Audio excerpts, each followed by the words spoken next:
So let's start things off with my colleague Garrett Haake on Capitol Hill, who can explain why we are in a legislative process nightmare that I wondered if it was going to happen when I saw all the last-minute changes they made to that tax bill in conference committee. And lo and behold, they ran into a process problem. Explain.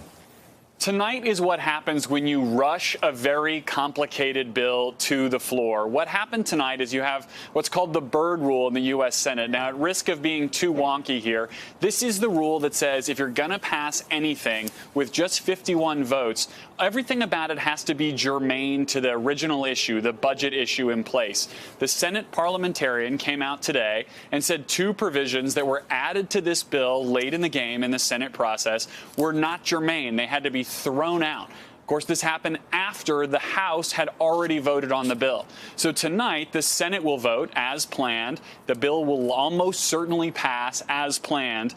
Tomorrow, the House will have to vote again on what the Senate passed. Chuck, they've been using this football metaphor all week long, that they were on the 1 yard line and they just had to punch it in. This is the functional equivalent of them scoring, dancing in the end zone, and then having a 5-yard penalty called and having to do it all over again. They will likely score again. But this is an embarrassment. All right, explain, though. The Senate is going to vote on a pared-down version of this tax bill that does fit within the rules. It's my understanding that there were two specific provisions. Can you quickly explain what they are? Sure. The two specific provisions are, one, a deal about 529 savings accounts that would apply to kids who are homeschooled. This was something that Ted Cruz had championed. And a second provision about endowments for very small universities, that their endowments not be taxed in a certain way. There's some reporting that that would have affected only one school, although I don't have that independently confirmed myself. But again, these are not particularly germane issues. It's easy to see why the parliamentarian might say, you know what, this doesn't really fit in a broader tax reform, budget-focused bill. These are very narrow issues.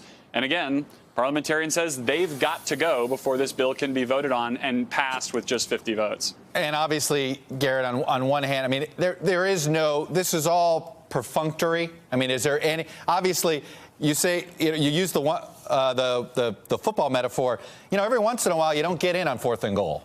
Is there anything that somehow that these two provisions blow this up, or is this really just a bureaucratic screw up by their staff? I lean towards bureaucratic screw-up, but every day that you don't pass the bill is another chance for something to prevent you from passing the bill. I mean, Republicans have operated all along on this idea that speed kills. When you have the votes, you take the vote. They had the votes in the House today and took it. They'll likely have the votes in the House again tomorrow. But every day you're not getting this done, you never know what other problems you might introduce. All right, Garrett Haake. Go figure out more arcane things in there. You got to learn the Byrd Rule. We got to give everybody an education on that one. Mr. Haake, thanks for putting in English. I appreciate it.